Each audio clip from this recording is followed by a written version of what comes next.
it's Wednesday, May 5th, 2010, and I'm James Alexander.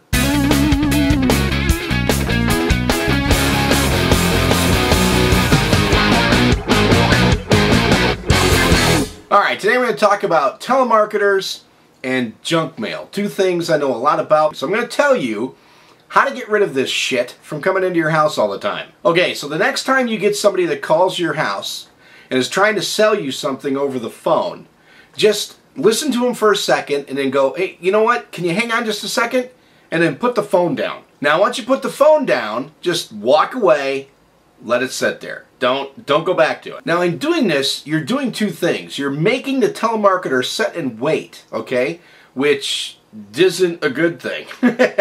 It's so much more time consuming for these guys if that's what you're going to do. And in doing so, it brings down their sales numbers drastically. And in telemarketing, the sales numbers and the fulfillment of each one of those phone calls is how these guys get paid. So by you putting your phone down on the counter and walking away means these guys can't complete shit. Okay, so once you start hearing the little beep, beep, beep, beep, beep on the phone, you know that they're gone. Hang the phone back up and just wait for the next poor telemarketing slob that calls you and do the exact same thing. Now, trust me on this, it's not going to take long before you're knocked off of their telemarketing list and they're not going to call you back because you're just wasting their time. Okay, so now how about when you answer the phone and you get nothing at the other end? You're like, hello, hello, hello, and nothing. All right, this is a telemarketing technique that has a computer that dials phone numbers from all over the country, okay, for households just like yours every single minute of every single day. Now, why is it doing this? It's doing it so that it can find out to let the telemarketing company when is the best time to have a real telemarketer call you back. And what better way than that than to use a computer to find out when you're going to be home first. Okay, so you've answered the phone, there's nobody there, what do? Immediately start hitting the 6 and 7 keys as absolutely fast as you can. And the computer doesn't know what to do with that because that's not something normal that they're going to get. So it kicks that phone number out of their system. Yeah, that's right. It kicks your number out of their system. And isn't it a darn shame they don't have your number anymore? Okay, the third thing that you can do to piss off telemarketers is with air horns. They're very, very loud. The problem with this is that you could do damage to your phone. So I don't suggest doing it. However, the satisfaction of blowing one of those things into your phone and scaring the shit out of the telemarketer at the other end is worth the phone. Alright, next on my list, junk mail. Okay, we all get utility bills and everything else in the mail, and along with that, of course, is all the junk mail that comes with it. Now, when you get this stuff, there's always advertisements and everything else in it, alright? Ads like this. Things for Walmart, whatever. Take these ads that come with the bills, okay? And if you still pay your bills by mail, then take all the advertising and everything, shove it into the envelope that you're paying the bill with, put the stamp on it along with the bill you're paying, and send it back to them. Let them throw the frickin' crap out. Okay, and how many times do you get these, okay? Pre-approved letters. Oh, come and get our credit card. Tons of different offers, junk mail, and everything else. But one of the things that's in most of those envelopes is this.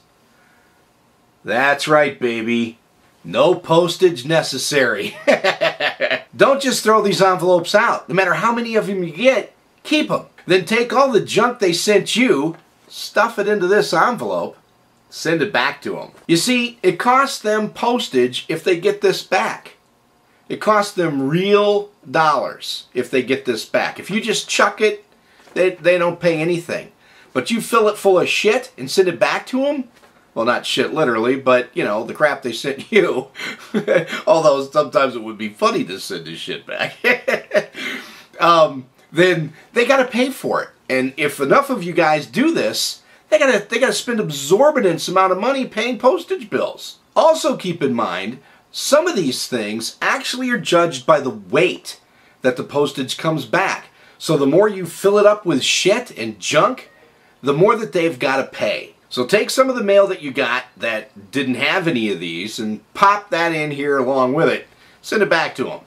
they'll be really appreciative of it. Now, I might suggest that anything you do send back to them, make sure that your name isn't on it or your address. But fill it full of everything else just to make them pay. And for these credit card apps, I like sending the blank application back with nothing filled out. Just take my personal information, cut it off of there, and send it back. They've got to pay for it. Remember, when you send it back to them, they wind up paying for that mail twice. To get it to you, and then when it comes back, when you send it with nothing in it. Absolutely hilarious. Now, this does a couple of things. One, it's going to piss the marketing departments off big time at these different frickin' credit card companies and utility companies and everything else, because they're spending hundreds of thousands of dollars trying to get your business. Some millions of dollars trying to get your business. And postage is only a small part of that.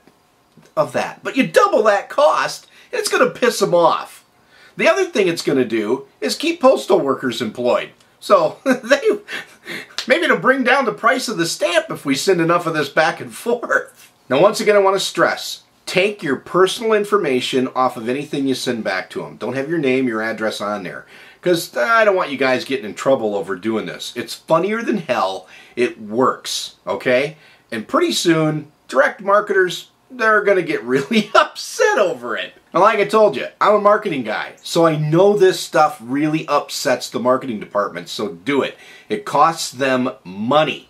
And the more money you cost them, the less they're going to bother you. Please send this around to people so that they get the information. If we send enough of this stuff back and piss off enough telemarketers, we're not going to have people bugging us anymore with their marketing messages. So, you know, hey, rate this, subscribe, send it to your friends. I'd really, really appreciate it. And I'm James Alexander. That's my opinion.